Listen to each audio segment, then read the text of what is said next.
Hi all, it's Palest here, but you guys can call me Harry. And today we're going to be talking a little bit about sensitivity. I promised this video after my first one on accuracy, and these kind of two topics go hand in hand. But I mean, sensitivity, it's a strongly contested topic. I mean, no one, and it's also something impossible to prove because, I mean, so many people use different sensitivities. There have been no scientific kind of investigations into it. I certainly don't have a good method by which to test it. It's all really theory, and as we all know, theory isn't proof, isn't necessarily a truth.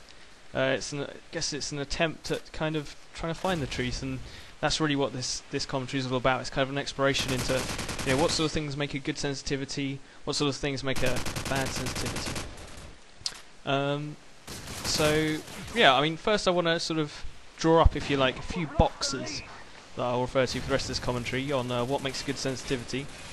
Right, so these are a few things that I've put down. You guys might disagree with me. You know, if you have anything else to say, please leave it in the comments. Really keen to find out what you guys think about it. So, what makes a good sensitivity? Well, I think it has to be reliable. I think it has to allow you to be accurate consistently.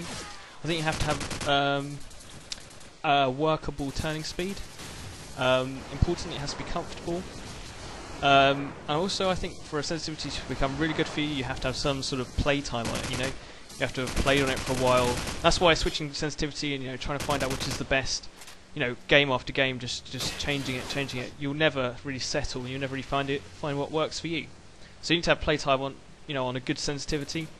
And it is important to stress at this point that it does depend on kind of what you want to use it for. I mean, I mainly use assault rifles, submachine guns, so what's a good sensitivity for me might differ, you know, to the guy who's doing 360 no scopes for his montage. So those are kind of the boxes that we need to try to tick when finding a good sensitivity.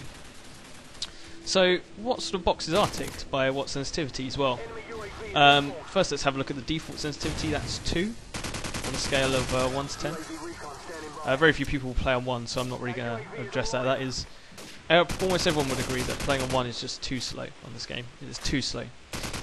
So default, I would say it's very reliable. I mean, your aim is very rarely going to go wrong. If you're using a sniper, especially if you're using sniper at range, you know, that will be accurate. If you're using an assault rifle at medium range, that will be good. Even up close, I think you'll be quite reliable most of the time. I mean, it really shines on its accuracy. You'll be accurate, and you'll be accurate consistently on the default sensitivity. It's quite low. Turning speed. Now, this is where a lot of people run into problems with the default sensitivity.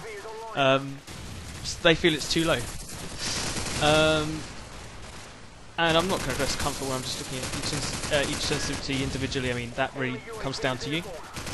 3 or 4, I mean, I'd say they're quite similar to 2 in that probably a little bit less reliable, slightly less accurate, but you do gain on the turning speed. And above 4, you know, that you make considerable concessions in the realms of kind of reliability and accuracy.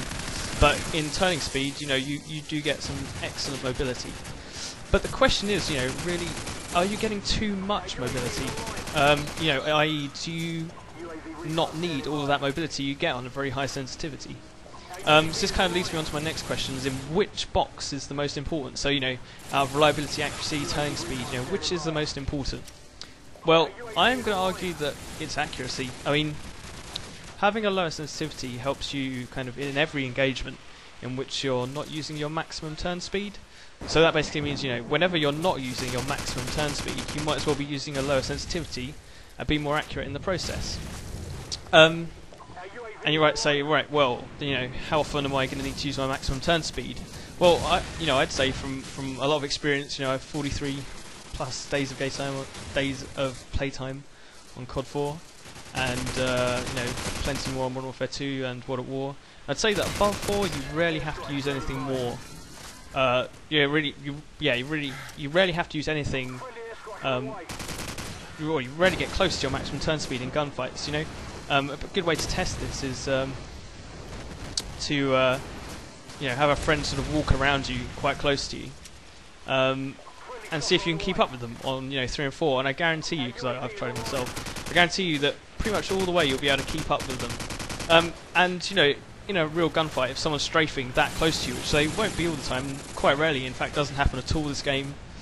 You only have to hit them with 2 or 3, sometimes 4 bullets on a fast-firing gun to kill them. So you won't even have to keep up with them as they go all the way around you. So I'd say on 3 and 4, certainly you really don't need any more turning speed. 95, maybe 98% of the time. If I play a whole day's, play 3 or 4 hours a day, then I might say that once every day my sensitivity might fail me, but that's that might be a fault of my own often, where I go down the sights and I should fire from the hip. Firing from the hip you get a bit more turn speed, so that's all good. So why do I choose 3? Well, I'm going to sum it up in one sentence. The distance at which one would need to drop from ADS, so that's aiming down the sight, to the hip, is the same distance at which hip firing becomes preferable.